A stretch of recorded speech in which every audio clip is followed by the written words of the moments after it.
अस्सलाम वालेकुम मेरे छोटे छोटे नन्हे नन्हे दीन के पौधों, कैसे हो आप लोग। माशाल्लाह सब ठीक हैं। आज है पारा नंबर 27 दौरे कुरान।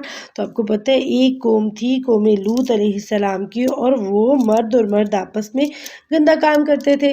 तो फिर अल्लाह ताला ने उनको अजाब दे दिया, उनके ऊपर पत्थर बरसा दिए। तो हज़रत इब्राहीम भी तब फ़लस्तीन में रहा करते थे। फरिश्ते उनके पास पहले आए थे खुशखबरी देने के लिए, और वो जब गंदे काम करते थे तो कौम लूत की जो कौम थी वो, तो उनको अगर देखा जाए तो अल्लाह ने मना फरमाया था, लेकिन वो बाज नहीं आते थे। फिर फरिश्ते खूबसूरत लड़के की शक्ल में आए। फिर हज़रत लूत छुपा के उनको घर लेके गए ताकि किसी को पता ना चले। मैंने पहले भी बताया, उनकी बीवी जो थी उसने जाके सब लोग को बता दिया। लोगों ने आके दरवाजे पीटने शुरू कर दिए, खोलो निकालो इन लड़कों को बाहर, बड़े खूबसूरत थे ना। तो वो उनके साथ भी गंदा काम करना चाहते थे। तो उन्होंने कहा कि ये तो मेरे मेहमान हैं, कहीं कोई पकड़ ना आ जाए। फिर उन फरिश्तों ने कहा कि आप डरिए ना, हम अल्लाह के फरिश्ते हैं, आप अपने नेक लोगों को लीजिए और यहाँ से चले जाइए, अब इनके ऊपर अजाब आएगा। फिर अल्लाह ने इतना ज़ोर का अजाब बरसाया कि उनका नामो निशान मिटा दिया। अल्लाह ताला ने उनको तबाह बर्बाद कर दिया। इसलिए अल्लाह के अहकाम की नाफरमानी नहीं करनी चाहिए। क्यों? क्योंकि आपको दौड़ लगानी चाहिए अल्लाह की इबादत में और अल्लाह की रज़ा के कामों में, ताकि मोहब्बत और शौक़ पैदा हो, और फिर दौड़ मज़े की हो, और फिर आप बहुत सारी बरकतें रहमतें अल्लाह की समेट लें। क्योंकि जो ईमान वाले होते हैं ना, उनको अगर कोई बंदा एडवाइस करता है तो उसको बहुत फ़ायदा देती है। क्यों? क्योंकि जो ईमान वाले मोमिन होते हैं, जैसे आप हैं, छोटे छोटे मोमिना लड़कियां एंड मोमिन लड़के लड़कियां, सारे जो हैं ये नसीहत को कबूल कर लेते हैं और उस पर वर्क करते हैं। क्योंकि अल्लाह ताला ने इंसान को इबादत के लिए पैदा किया, इवन जन्नात को भी पैदा किया, लेकिन उससे पहले हमें अल्लाह की पहचान होनी चाहिए। तो अल्लाह के बारे में जानना है, और आपने अल्लाह के बारे में जानने के लिए अस्माउल हुस्ना जो है उनको पढ़ना है मीनिंग के साथ, मामा के साथ। और अगर किसी को आते हुए तो हमें सुनाइएगा भी इंशाअल्लाह ताला। तो फिर क्या है, फिर जब आप वो पढ़ते हैं नाम तो आपको पता चल जाएगा अल्लाह की सिफ़ात क्या है। फिर और ज़्यादा मज़ा आएगा अल्लाह से दुआ मांगने में। और अल्लाह के नामों में एक नाम है रज़ाक। आपको पता है रिज़्क अल्लाह ताला देने वाले हैं, अल्लाह ताला ही तय करते हैं कि किसको कितना और कैसे रिज़्क देना है। तो इसलिए रिज़्क की फ़िक्र नहीं करनी चाहिए। आपको पता है जब अल्लाह का अज़ाब आता है तो क्या होता है, आसमान जो है वो हिल जाएगा और पहाड़ भी चल पड़ेंगे। अल्लाह अकबर कबीरा। और जो झुठलाने वाले लोग होते हैं उनके ऊपर तो अल्लाह की हलाकत आ जाएगी, अल्लाह उनको हलाक कर देंगे। तो हमें इंशाअल्लाह ताला अगर कोई भी ऐसा हमारा गलत काम हो जाता है, यानी नेकी भी करते हैं साथ में कोई छोटे मोटे गुनाह भी हो जाते हैं, तो पहले तौबा कीजिए, माफ़ी मांगिए और फिर सदका कर दीजिए, ठीक है। और अपने घर वालों को भी अल्लाह से डराइए, ख़ुद भी अल्लाह से डर के रहिए और तौबा करते रहिए। क्योंकि हमें डरना है, अल्लाह से डरेंगे तभी तो हम मुत्तकी होंगे, तभी तो हम नेक बनेंगे, अच्छे काम करेंगे।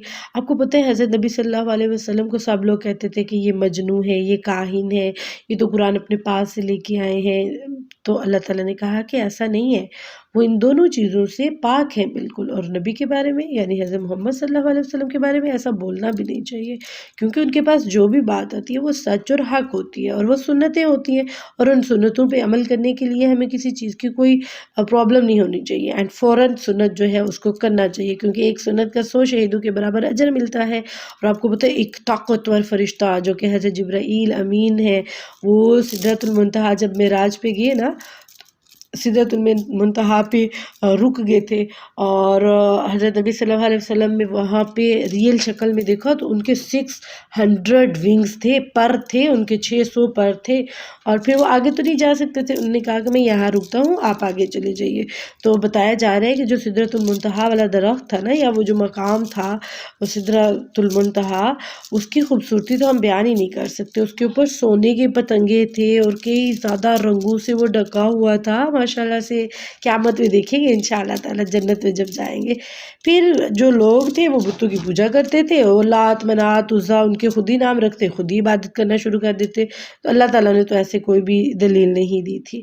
और जो हक बात होती है हमें उस पर अमल करना चाहिए, ना कि ये कि हमारी अम्मा शुरू से करती आ रही हैं, अब्बा शुरू करते आ रहे हैं, दादा दादी करते आ रहे हैं तो हम भी ये करेंगे, क्या पता वो गुनाह करते आ रहे हों। اور آپ نے چھوٹے چھوٹے گناہوں سے بچتے رہنا ہے اور بڑے بڑے گناہوں سے، اور اگر آپ بڑے گناہوں میں سے بچیں گے اور گندے کاموں سے بچیں گے نا، تو اللہ تعالیٰ آپ کے چھوٹے گناہ بھی معاف کر دیں گے اور آپ کو پاک کر دیں گے، متقی کر دیں گے۔ آپ کو پتہ ہے قیامت والے دن کوئی کسی کا بوجھ نہیں اٹھائے گا، سب کو اپنے اجر کے مطابق ملے گا، جو ہم کریں گے ہمیں اسی کا بدلہ ملے گا۔ اور پھر جب قیامت نزدیک آئے گی، چاند پھٹ جائے گا، پھر قبروں سے نکل آئیں گے لوگ ایسے جیسے ٹیڈیاں اچھل اچھل کے آ رہی ہوتی ہیں، اور کہاں جا رہے ہوں گے؟ اپنے رب کی طرف۔ لیکن اللہ نے کہا کہ یہاں پہ دیکھو، وَلَقَدْ يَسَّرْنَا الْقُرْآنَ، ہم نے قرآن کو آسان کیا، کہ کوئی ہے جو اس سے نصیحت پکڑے، تو ہم اس سے نصیحت پکڑنی ہے، اچھے اچھے کام کرنے ہیں انشاءاللہ تعالیٰ، تاکہ ہماری ہر مشکل جو ہے وہ حل ہو جائے ود قرآن۔ پھر بتایا گیا تقدیر کے بارے میں، تو تقدیر اللہ تعالیٰ نے ایک لکھ دی ہوتی ہے الحمدللہ، کہ اس بندے نے کب جینا مرنا، کیا کھانا پینا، رنگ نسل، سب کچھ اس کا لکھ دیا جاتا ہے۔ اور پھر جنتیوں کی بات ہو رہی ہے سورہ رحمان میں، اتنی زیادہ جنت کی نعمتیں بتائی گئی ہیں، آپ نے ماما کے ساتھ اردو ٹرانسلیشن میں اس کو انشاءاللہ ضرور سننا ہے۔ اور جہنم کے بارے میں بھی بتایا گیا، لیکن جنت کا بتایا گیا، باغ ہوں گے، نہریں ہوں گی، بڑی قدرتیں ہوں گی، اور قدرت والے اللہ تعالیٰ کے ہاں مطلب بڑی پیاری پیاری مجلسیں ہوں گی۔ اور رحمان اللہ کی سب سے بڑی رحمت پتہ کیا ہوتی ہے؟ اللہ نے قرآن کی تعلیم دی، اور اس سے بھی بڑی رحمت یہ ہوتی ہے کہ بولنے کی طاقت دی۔ اس لیے قرآن کو سیکھیں اور سکھلائیے۔ اور 33 ٹائم سورۃ رحمان میں آیا بار بار فَبِأَيِّ آلَاءِ رَبِّكُمَا تُكَذِّبَانِ، تم اپنے رب کی کون کون سی نعمتوں کو جھٹلاؤ گے؟ تو اس لیے اللہ کی کسی بھی نعمت کو نہیں جھٹلانا، شکر ادا کرنا ہے۔ اپنی چیک لسٹ میں لکھ لیجئے۔ پھر 3 گروہ کے بارے میں بتایا کہ 3 گروہ ایسے ہوں گے، ان کو ان کے مطابق اجر دیا جائے گا جو جو انہوں نے کام کیے۔ ایک ہوں گے سبقت کرنے والے، یعنی جب بھی پتہ چلا کہ یہ کام ہے، اس میں نیکی ہے، اس میں اجر ہے، دوڑ کے کر لیتے ہیں۔ اور ایک ہوں گے دائیں ہاتھ والے، جن کے دائیں ہاتھ میں نامہ اعمال زیادہ ہوں گے۔ ایک ہوں گے بائیں ہاتھ والے، جن کے پاس کم اعمال ہوں گے۔ تو اللہ سے دعا ہے کہ اللہ ہمیں دائیں ہاتھ والوں میں سے بنائے اور سبقت کرنے والوں میں سے بنائے۔ پھر اللہ کا نام ہے العظیم، اس نام سے اگر آپ اللہ سے مانگتے ہیں تو اللہ بہت دیتا ہے۔ اللہ العظیم، اللہ العظیم، اس کا ورد کیا کریں۔